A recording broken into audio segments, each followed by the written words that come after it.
们有70万名蓝领工人，我们快递员将来机器人送货了，早晚有一天根本不需要快递员，一定是机器人送。大家好，今天是2026年的6月27号。最近刘强东一句话爆火，广大快递员和灵活就业者心里就在犯嘀咕，又在整什么幺蛾子呢？是要降薪呢，还是要裁员呢？一起来看看怎么回事，直接看视频。将来都是机器人送货了，根本不需要快递员。这是前几天刘强东在2026年 APEC 工商领导人中国论坛上做出的预测。这句话像一盆冷水，不只浇在360万一线快递从业人员的头上，也浇在了2亿灵活就业者的头上，包括数以千万计的外卖骑手。是的， AI 时代扑面而来，没有人也没有企业可以独善其身。这时候有社会责任担当的企业已经开始布局。京东启动的是涅槃项目，计划为数十万一线配送员工提供技能再教育，让他们掌握机器人维修保养等技能。京东承诺被机器人取代的一线员工一个都不会开除。平心而论，这份守住劳动者饭碗的底线担当值得尊重，但操作性有待实践评估，有待时间检验。所以有媒体点出，浩浩荡荡70万人转型，培训是一回事，培训完了有没有对应的岗位，那是另一回事。确实培训不是目的，就业才是。吉利也出招了。6月26号，吉利员工关爱日，这家中国头部企业给出了自己的方案。吉利控股集团联合新卫科技共同发起跨时代实战专业能力培养计划，首期定向招收100名外卖骑手。100名不多，杯水车薪，但它就像一个灯塔，指出了承担社会责任的企业托举的方向，指明了一条新路径。来看干货，看细节。招募对象精准锁定青年骑手，毕业5年以内，拥有连续1年以上外卖配送经历，零培训费，零押金，6个月系统培训加6个月岗位试用，前1个月授课，后5个月实战，每天预留2小时专属学习时段，远程教学，集中答疑，干活进修2不误。且慢，还有第2层保障兜底，整个培养周期全程发放补贴薪酬，保障你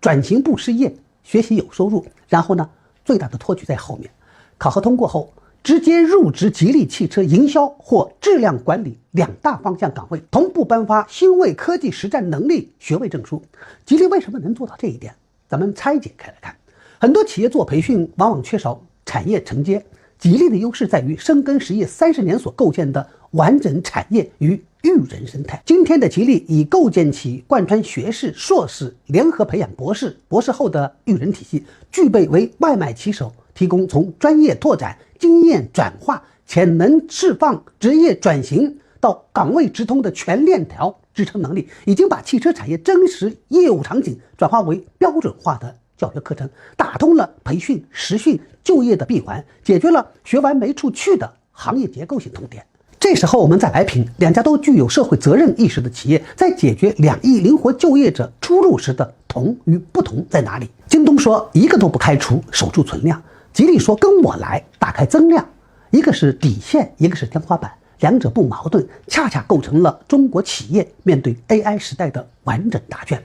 放眼望 AI 时代，没有旁观者。2亿灵活就业者有实战经验，缺系统认证；有生存能力，缺上升通道。吉利的跨时代计划回答的正是这个问题：如何把骑手在街头练出来的实战力转化为产业需要的专业力。所以吉利的招募条件等于在说，我们不看你背景，只看你在路上跑出来的那股劲儿，抗压、沟通、解决问题，这些品质在汽车营销和质量管理岗位上同样是核心竞争力。从京东的担忧到吉利的行动，中国企业的担当正在经历一次升级，从不让一个人掉队的被动守护，走向给每个人一条新路的主动开拓。吉利的可贵之处在于，它没有停留在理念层面，而是拿出了真金白银。免费培训、带薪实战、产业就业闭环全部落地，这不是慈善，这是投资，投资于人，投资于未来。AI 时代没有企业能独善其身，也没有人应该被时代甩下。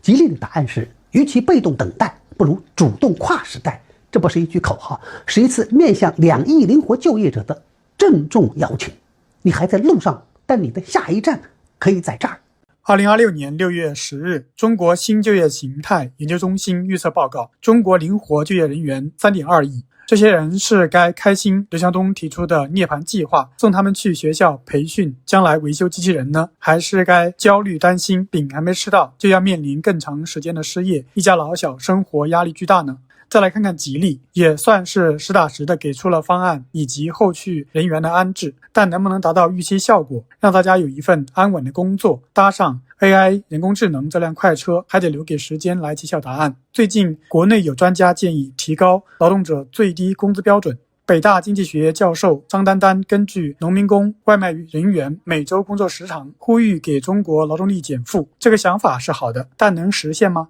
这是国家在变相的给老百姓发钱吗？来，一起看视频。专家表示，国内劳动者工时过长，收入偏低，提出为劳动力减负加上调最低工资标准的政策建议。这样的专家呀，不妨来一车。根据第一财经的报道，北大国家发展研究院副院长张丹丹教授在访谈中抛出一组扎心的数据 ：OECD 国家周均工时不到40小时，咱们非农就业人员奔着50多小时去，农民工啊超50小时，外卖骑手、工厂普工能干到60小时往上，干的比别人久吧，拿的还只够温饱。外卖员跑到腿软，一个月看着挣了7、8千，一算时薪还不如商场小时工，这就叫就业质量偏低，长工时没有换来高回报。张丹丹的建议是2条：降低劳动时间，同时提高最低工资标准。逻辑很简单，如果只降工时不管收入，低收入群体只能去打2份工、3份工维持生计，总劳动强度根本降不下来。只有把薪酬底线同时抬高，才能缩短工时却不降收入，真正给劳动者们减负。最低工资标准一涨，外卖单价、计件工资这些底层薪酬的基准线就会被动拉高，受益的是最需要被关照的那群人。这个建议出来之后啊，引发热议，或者说的更直接一点，获得很多人的支持。但也有一种声音替中小企业捏把汗，利润本来就薄，最低工资再一涨，社保、加班费这些跟它挂钩的支出全跟着涨，成本上去了，企业要么裁员，要么外包，要么用 AI 换人。这个担心有道理，但有一个逻辑被忽略了，用工成本上涨是所有企业共同面对的问题，竞争对手也在涨啊，成本压力是普惠的，不会单独把你压垮。真正决定企业生死的从来都是需求和效率，不是单一成本项。张丹丹的主张啊，不是一刀切的猛涨，而是动态稳步调整，同时配到中小企业税费减免、社保减负来对冲成本压力。涨工资的钱不能全让企业自己扛，得靠制度设计来分担。往深了说，这事儿还有2层更大的逻辑，一个是消费，低收入群体的收入大部分都会花出去，吃穿用度、孩子上学、老人看病，每一分钱去处都清楚。涨薪带来的收入会直接流进市场，内需活了，企业生意好了，又能反哺就业和薪资。另一个是产业升级，人力成本适度上升，企业就不能再靠人海战术堆利润了，得琢磨自动化、技术升级，短期腾一下，长期呢倒逼转型。这2条逻辑应该成为政策设计时的底牌。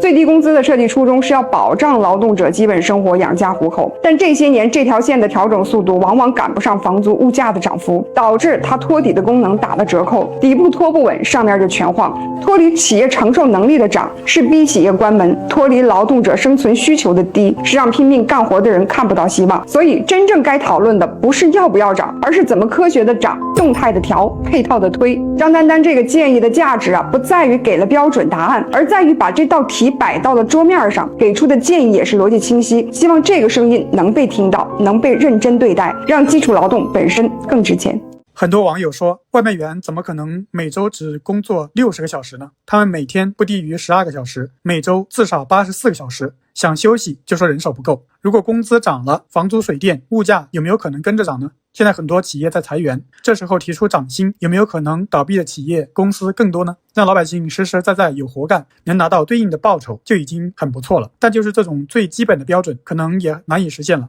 不然灵活就业人员不会达到3.2亿这么庞大的数据。大家怎么看？欢迎在评论区说说你的看法。最后，还是希望大家多多点赞、评论、订阅，谢谢大家。